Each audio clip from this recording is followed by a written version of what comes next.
বাংলাদেশিদের শায়েস্তা করার হুমকি দিয়েছে ভারতের কেন্দ্রীয় স্বরাষ্ট্রমন্ত্রী অমিত শাহ।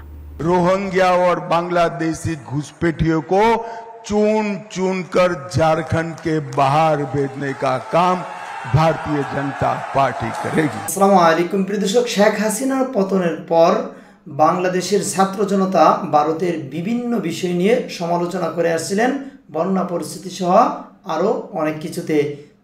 তবে এবার ভারত কঠিন হুঁশিয়ারি দিলেন। তবে এই হুঁশিয়ারিতে অন্তর্বর্তীকালীন সরকার ডক্টর ইউনূস কি বললেন, চলুন আমরা এই বিষয় নিয়ে একটি ভিডিও দেখব, তারপরে বিস্তারিত থাকবে। সাবেক প্রধানমন্ত্রী শেখ হাসিনা দেশ ছেড়ে পালিয়ে যাওয়ার পর থেকে নতুন করে আবারও আলোচনায় ভারত বাংলাদেশের সম্পর্ক। সেভেন সিস্টার্স, ইলিশ রপ্তানি, ফেনীর বন্যা পরিস্থিতি সহ নানা ইস্যুতে ভারত বিরোধী অবস্থানে সরব ছিল ছাত্র জনতা। কঠোর অবস্থান জানান দেয় ভারতও। সীমান্তে নিরাপত্তা জোরদারের পাশাপাশি বেশ কিছু পদক্ষেপ নেয় এই দেশটি।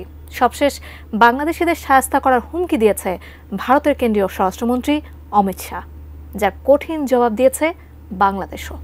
বিস্তারিত শাহাদাত রিফাতের রিপোর্টে।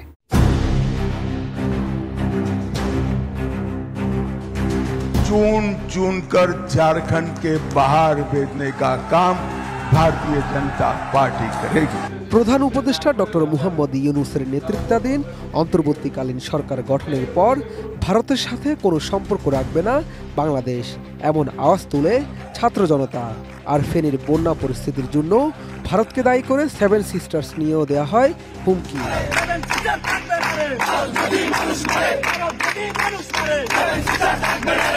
এদিকে সাবেক প্রধানমন্ত্রী শেখ হাসিনাকে দেশে আশ্রয় দেওয়ার পাশাপাশি বাংলাদেশ ইস্যুতে বেশ কৌশলী ও শক্ত অবস্থানে রয়েছে মোদী সরকার। সীমান্তে নিরাপত্তা জোরদারের পাশাপাশি নিজেদের কঠোর অবস্থান জানান দিয়েছে ভারতের একাধিক মন্ত্রী। সবশেষ বাংলাদেশি অনুপ্রবেশকারীদের উল্টো করে ঝুলিয়ে শায়েস্তা করার হুমকি দিয়েছেন ভারতের কেন্দ্রীয় স্বরাষ্ট্রমন্ত্রী অমিত শাহ। 20 সেপ্টেম্বর ঝাড়খণ্ডের সাহেবগঞ্জ জেলায় পরিবর্তন যাত্রার উদ্বোধন উপলক্ষে এক সমাবেশে ভাষণ দেওয়ার সময় তিনি এসব কথা বলেন।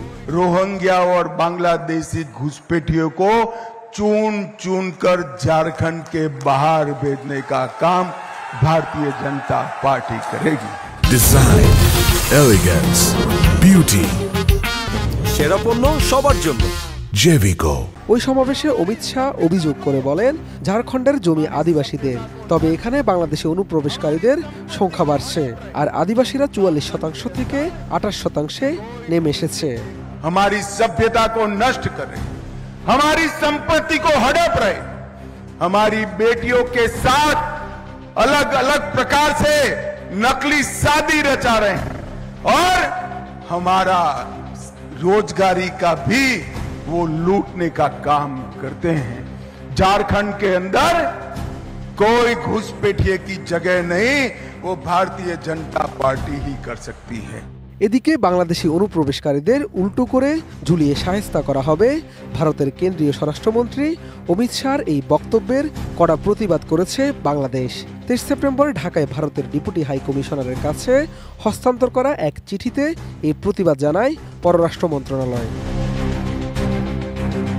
এ বিষয়ে পররাষ্ট্র মন্ত্রণালয়ের ওই সংবাদ বিজ্ঞপ্তিতে বলা হয়েছে, সম্প্রতি ভারতের ঝাড়খণ্ড সফরে গিয়ে ভারতের কেন্দ্রীয় স্বরাষ্ট্রমন্ত্রী অমিত শাহ বাংলাদেশি নাগরিকদের নিয়ে অত্যন্ত অশোভন মন্তব্য করেছেন। তার এমন বক্তব্যের কড়া প্রতিবাদ জানাচ্ছে বাংলাদেশ। পররাষ্ট্র মন্ত্রণালয়ের বিজ্ঞপ্তিতে আরও উল্লেখ করা হয়, প্রতিবেশী দেশের নাগরিকদের বিরুদ্ধে দায়িত্বশীল অবস্থান থেকে আসা এই ধরনের মন্তব্য দুটি বন্ধুত্বপূর্ণ দেশের মধ্যে পারস্পরিক শ্রদ্ধা ও বোঝাপড়ার মনোভাবকে ক্ষুণ্ণ করে। একই সঙ্গে ভারতের কেন্দ্রীয় স্বরাষ্ট্রমন্ত্রীর বক্তব্য নিয়ে অসন্তোষ প্রকাশ করা হয়েছে। ভারত সরকারকে রাজনৈতিক নেতাদের এই ধরনের আপত্তিকর ও অগ্রহণযোগ্য কাজ করা থেকে বিরত থাকার পরামর্শের আহ্বান জানানো হয়েছে।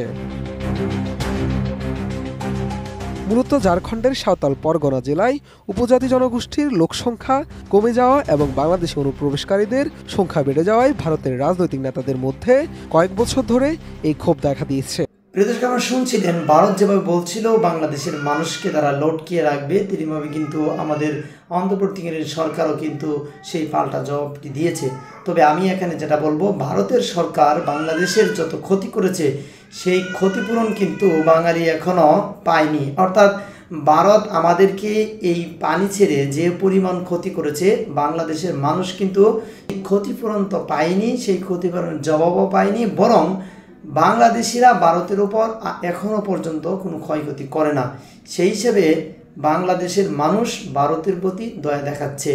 আর এখন ভারতের স্বরাষ্ট্রমন্ত্রী বলে বাংলাদেশিকে লটকে রাখবে। এদের সাহস কি করে হয়? আমি এদের সাহস দেখে বাঁচি না। বাংলাদেশ যদিও ছোটো একটা রাষ্ট্র হয়, তবে বাংলাদেশ একটি স্বাধীন রাষ্ট্র, এবং এই স্বাধীন রাষ্ট্রের জনগণ এত শক্তিশালী এবং এত সাহসী। ভারত যদি বাংলাদেশের সাথে, আমি মনে করি, কখনো লাগতে আসে, তাহলে পাকিস্তানিরা যেভাবে পালিয়ে গেছিলেন তার থেকে আরও বেশি দ্রুত কিন্তু ভারত পালিয়ে যাবে। এভাবে শেখ হাসিনা পালিয়ে গেছে, এভাবে কিন্তু ভারতও কিন্তু পালিয়ে যাবে। অতীত থেকে যদি বলি, বাংলাদেশের সেনাবাহিনীর সাথে যখন ভারতের সেনাবাহিনী দ্বন্দ্ব লেগেছেন, দেখা গিয়েছে ভারতের সেনাবাহিনী কিন্তু পালিয়ে গেছেন লেজ গুটিয়ে। অর্থাৎ ভারত যতই বাড়াবাড়ি করুক, বাংলাদেশের দিকে চোখ তুললে সেই চোখ কিন্তু উঠিয়ে নেওয়া